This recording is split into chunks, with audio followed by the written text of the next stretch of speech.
शैक्षणिक व्हिडिओमध्ये आपले स्वागत। सुधागड एज्युकेशन सोसायटीचे केआ बांठिया माध्यमिक विद्यालय व एन पालीवाला ज्युनियर कॉलेज नवीन पनवेल सादर करीत आहे शैक्षणिक व्हिडिओ। नमस्कार विद्यार्थी मित्रांनो, मी दीपक पवार केआ बांठिया माध्यमिक विद्यालय नवीन पनवेल येथे सहाय्यक शिक्षक म्हणून काम करतो। आज आपण इयत्ता 10वी मराठी माध्यम माझी विषय मराठी याच्यातील कविता क्रमांक 4 उत्तम लक्षण ही कविता आज आपण अभ्यासणार आहोत।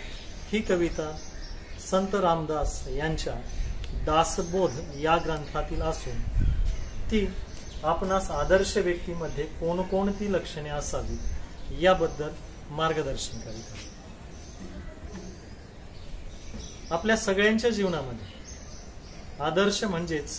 आदर्श व्यक्ती म्हणजेच रोल मॉडेल असणं फार महत्वाचं असतं। बघा की मोठी माणसं ही दोन प्रकारची असतात। काही माणसं ही जन्मापासून मोठी असतात कारण त्यांचे विचार हे उपजतच ज्ञानी असतात, ती उपजतच गुणवान माणसं असतात। आणि दुसऱ्या प्रकारची जी माणसं असतात जी सामान्य व्यक्तीप्रमाणे जन्माला येतात, परंतु ते त्यांच्या जीवनामध्ये मोठे होण्याची महत्वाकांक्षा आणि त्याप्रमाणे देहप्राप्तीसाठी ते अहोरात्र मेहनत घेतात, कष्ट करतात आणि आपले उद्दिष्ट साध्य करतात। आणि म्हणून ते मेहनतीनं ती सामान्य माणसं असामान्य होतात। म्हणजे याचप्रमाणे अशा आदर्श व्यक्तींचा एक आदर्श आपल्या जीवनामध्येही असणार। संत कवी रामदास यांच्या काव्याची ठळक वैशिष्ट्ये म्हणजेच त्यांच्यातील सामाजिक जाणीव, समाजाच्या नैतिक आणि आध्यात्मिक विषयाची अखंड जागरूकता आणि तळमळ ही संत रामदासांच्या काव्यामध्ये वैशिष्ट्ये आढळतात। उत्तम लक्षण या कवितेमध्ये संत रामदासांनी आदर्श व्यक्तीची लक्षणे जी सांगितलेली आहे, एक आदर्शत्वाची जी संकल्पना स्पष्ट केली आहे, ही संकल्पना स्पष्ट करताना त्यांनी काय करावे आणि काय करू नये याबाबत मार्गदर्शन केले आहे। सत्याचा मार्ग स्वीकारावा, विवेकाने वागावे, कीर्ती वाढवावी असा संदेश या रचनेत संत रामदास देत असतात आम्हाला। विद्यार्थी मित्रांनो, आता आपण कविता बघूया। संत रामदास आपल्या कवितेमध्ये म्हणतात बघा की श्रोते होव सावधान, आता सांगतो उत्तम गुण, जेणेकरिता बाणे खुण सर्वज्ञ होण्याची। की श्रोत्यांनो आता सावधान व्हा तुम्ही। संत रामदास म्हणतात की आता मी काय करणार आहे तुम्हाला, की असे गुण सांगणार आहे की जेणेकरिता, ज्याने काय होणार आहे आपलं, जेणे म्हणजे काय, ज्याने, बाणे खुण, बाणे खुण म्हणजे काय की ज्या गोष्टी आपण काय करणार आहोत, सवयी लावून घेणार आहोत, ज्या अंगीकारणार आहोत आणि ज्या गोष्टी आपण अंगीकारल्यानंतर समाजामध्ये आपण ही एक आदर्श व्यक्ती म्हणून ओळखले जाणार आहोत। जर ही उत्तम लक्षणे आपण आपल्या अंगीकारली तर, म्हणून बघा की ते सुरुवातीला म्हणतात की वाट पुसल्याविन जाऊ नये, फळ ओळखल्याविन खाऊ नये, पडली वस्तू घेऊ नये एकाएकी। म्हणजे काय बघा की वाट पुसल्याविन जाऊ नये म्हणजे कुठलाही मार्ग, कुठेही आपल्याला जायचं असेल, कुठलीही देहप्राप्ती करायची असेल आणि त्या ठिकाणची जर माहिती आपल्याला नसेल, त्या क्षेत्राचं जर ज्ञान आपल्याला नसेल, तर त्या क्षेत्राचं ज्ञान अगोदर मिळवल्याशिवाय त्या क्षेत्राकडे आपण वाटचाल करू नये। म्हणजेच काय की कुठलीही गोष्ट करण्या अगोदर त्याचं पूर्व ज्ञान मिळवल्याशिवाय त्या मार्गाला आपण जाऊ नये। पुढे बघा की ते म्हणतात जनी अर्जव तोडू नये, पापद्रव्य जोडू नये, पुण्य मार्ग सोडू नये कदाचित। म्हणजे काय, जनी अर्जव तोडू नये की म्हणजे जास्त विनवणी करत बसायचं नाही कुणाला। आणि पापद्रव्य म्हणजे काय की वाईट मार्गाने मिळवलेली संपत्ती किंवा वाईट मार्गाने कुठलीही संपत्ती मिळवू नये। तर बघा की वाईट मार्गाने मिळवलेलं कुठलंही असेल की तात्पुरतं ते काय असतं की आपल्याला आनंद देणार असतं, पण ती चिरकाळ परत पुढे दुःख देणार असतं। कुठलीही गोष्ट पाप मार्गाने मिळवलेली सहजासहजी मिळते, पण ती चिरकाळ टिकणारी नसते। म्हणून संत रामदास म्हणतात की पुण्य मार्ग सोडू नये, म्हणून सत्याचा मार्ग पुण्याचा मार्ग हा अवघड असतो. पण जरी अवघड असला तरी त्याच्यातून एकदा कुठलीही गोष्ट मिळाली की ती आपल्या मनाला आनंद देणारी असते.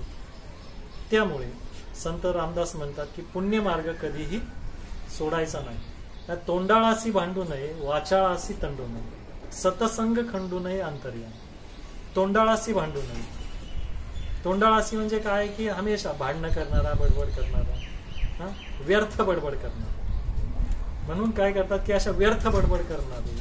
वाचाळ म्हणजे काय की विनाकाम नुसती बडबड बडबड बडबड बडबड बडबड करणारे लोक जे असतात की अशा लोकांच्या सहवासात जास्त न राहता सतसंग खंडू नये. सत म्हणजे काय की चांगला.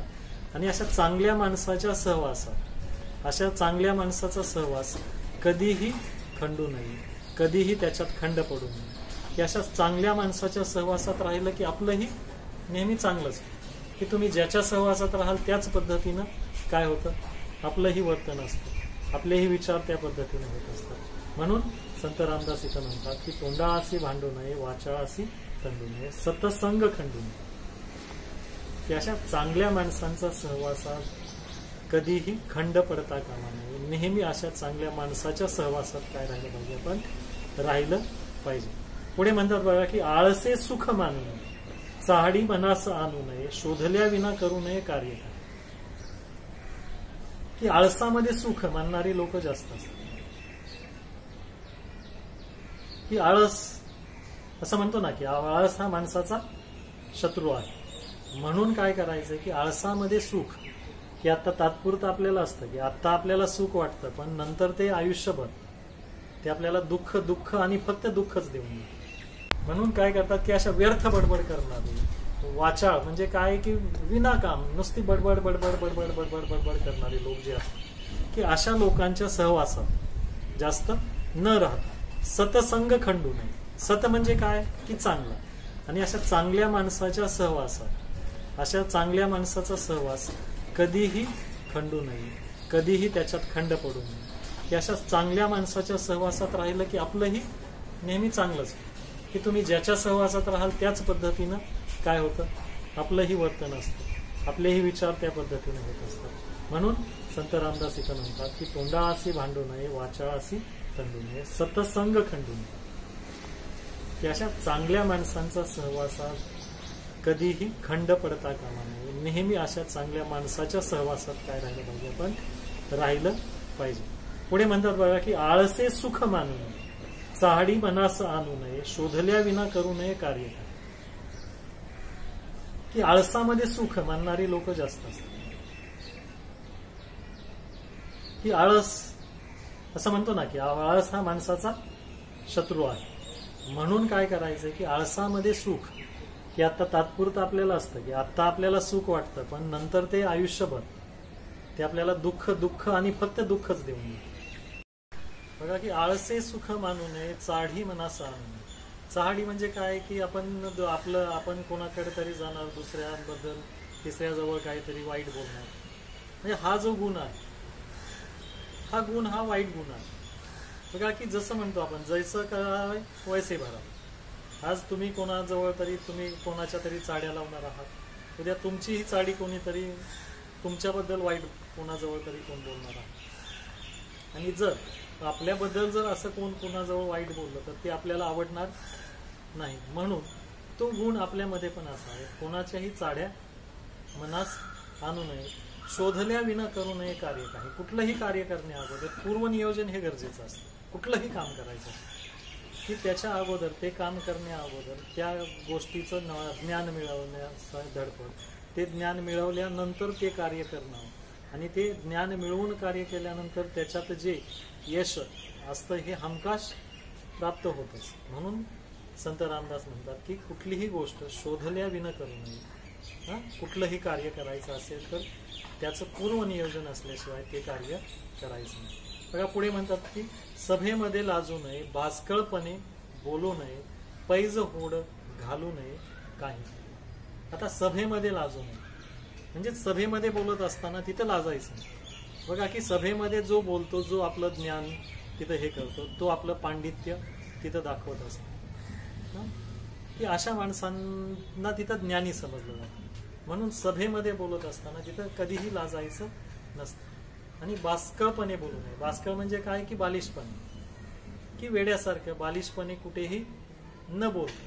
की बोलायचं असेल तर तिथं त्या बोलण्यामध्ये आपलं तिथं ज्ञान, त्या गोष्टीचं ज्ञान आपल्याला आहे हे त्या आपल्या बोलण्यामधून जाणलं पाहिजे. की पैज होडे लावू नये. पैज म्हणजेच बघा की कुठलीही पैज लावायची नसते, कारण ह्या पैजेमुळे बघा की बऱ्याचसे लोकांचे जीवन उद्ध्वस्त झालेले आहेत. म्हणून अशा पैजा कधीही लावायचा नाही. की आता महाभारताचं उदाहरण आहे बघा. महाभारतामध्ये जर बघितलं असेल कौरव पांडव ज्यावेळेस त्या कवड्याचा डाव खेळत असताना की पांडवांनी काय केलं की पैजेमध्ये पूर्ण पांडव आपली पत्नी सगळं राज्य त्यांनी लावलं आणि पूर्ण तो त्यांच्यामध्ये लयास गेला. म्हणून की कधीही हे करताना असली पैज कधीही लावू नये. काही केलं कोणाचा उपकार घेऊ नये. म्हणजेच काय की कधीच शक्यतो पूर्ण काय म्हणतो की आपण आपलं स्वावलंबी असावं. कोणाचीही उपकार म्हणजे काय की दुसऱ्याची मदत कधीही घेता कामा नये. आणि घेतलीच एखाद्याची मदत घेतलीच तर ती मदत राखू नये. म्हणजे काय की त्याची परतफेड आपण केलीच पाहिजे. आता बघा की परपीडा करू नये. पर म्हणजे काय पर का, पीडा म्हणजे काय दुःख. की आपलं वर्तन असं असलं पाहिजे की आपल्या वर्तनातून दुसऱ्याला कधीही दुःख होता कामा नाही. की आपलं वर्तन नेहमी असं असलं पाहिजे की आपल्या वर्तनातून कधीही दुसऱ्याला दुःख होता कामा नये. म्हणून कवी इथं म्हणतात की परपीडा होऊ नये. विश्वासघात. विश्वासघात म्हणजे काय बघा की घरी जसं आपल्या आई वडिलांचा आपल्यावर खूप विश्वास असतो आणि आपण त्या विश्वासाला नेहमी पात्र असलं पाहिजे. म्हणून कवी म्हणतात की हा जो एक उत्तम गुण आहे की कधीही कोणाचाही विश्वासघात करता कामा नये. बघा की व्यापकपणा सांडू नये. पराधीन होऊ नये. आपले ओझे घालू नये कोणी कसं. व्यापकपण सांडू नये. व्यापकपण म्हणजे काय की कुठलंही कार्य करत असताना की काय करायचे. व्यापकपणा म्हणजे काय की विस्तृतपणा जो आहे. आपल्याला काय करायचे की नॉलेज मिळवत असताना, अभ्यास करत असताना कुठल्याही गोष्टीचं भरभरून काय करायचे आपल्याला त्या गोष्टी मिळवण्याचा प्रयत्न करायचा आहे. पराधीन होऊन. पराधीन म्हणजे काय की दुसऱ्यावर अवलंबून राहायचं नाही आपल्याला. की स्वावलंबी बनायचं आणि आपलं ओझं की नेहमी असं म्हणतो ना की आपलं ओझं दुसऱ्यावर लादायचं नाही. की कधीही म्हणतो ना की आपण आत्मनिर्भर असलं पाहिजे. की सगळ्या म्हणतो ना की आपण कुठलंही कार्य असू द्या, कुठल्याही समस्या असू द्या, कुठलंही कार्य करत असताना, काही करत असताना की आपण काय करायचं ते करायचं की आपलं ओझं दुसऱ्यावर होता कामा नये. म्हणून पुढे म्हणतात बघा की सत्य मार्ग सांडू नये. असत्य पंथे जाऊ नये. कदा अभिमान घेऊ नये असत्याचा. सत्य मार्ग की सत्याचा मार्ग कधीही सोडायचा नाही. म्हणून बघा की आपल्या भारताचं हे ब्रीद वाक्य आहे की सत्यमेव जयेत. किंवा आपण असंही म्हणतो की सत्यम शिवम सुंदरम. नेहमी सत्याचाच विजय असतो. म्हणून सत्याचा मार्ग कधीही सोडायचा नाही आणि असत्याच्या मार्गाने कधीही जायचं नाही. कारण असत्याच्या मार्गाने विजय सहज प्राप्त होतो, पण हा विजय जो आहे हा चिरकाळ टिकणारा नसतो. हा परत दुःख देणारा असतो. म्हणून संत रामपंथे जाऊ नये. कदा अभिमान घेऊ नये. म्हणजे कुठल्याही गोष्टीचा अभिमान म्हणतो ना की आपण असं म्हणतात बघा की नेहमी गर्वाचं घर खाली असतं. म्हणून लक्षात ठेवायचं की कुठल्याही गोष्टीचा अभिमान होता कामा नये. कारण बघा की भल्या भल्या लोकांना त्या गोष्टीचा आपापल्या शक्तीचा गर्व झाला, कुठे कोणाला संपत्तीचा गर्व झाला आणि काय झालं की त्यांना त्या गोष्टीचा अभिमान झाला. तर परत त्याच गोष्टीने त्यांना काय केलंय की आपण किती निर्बल आहोत हे पण त्यांनी दाखवून दिलंय. कारण काय झालं होतं की त्यांना आपल्याजवळ असलेल्या संपत्तीचा, आपल्याजवळ असलेल्या शक्तीचा काय झाला होता की गर्व झाला होता. म्हणून संत रामदास म्हणतात की कधीही कुठल्याही गोष्टीचा अभिमान घेऊ नये.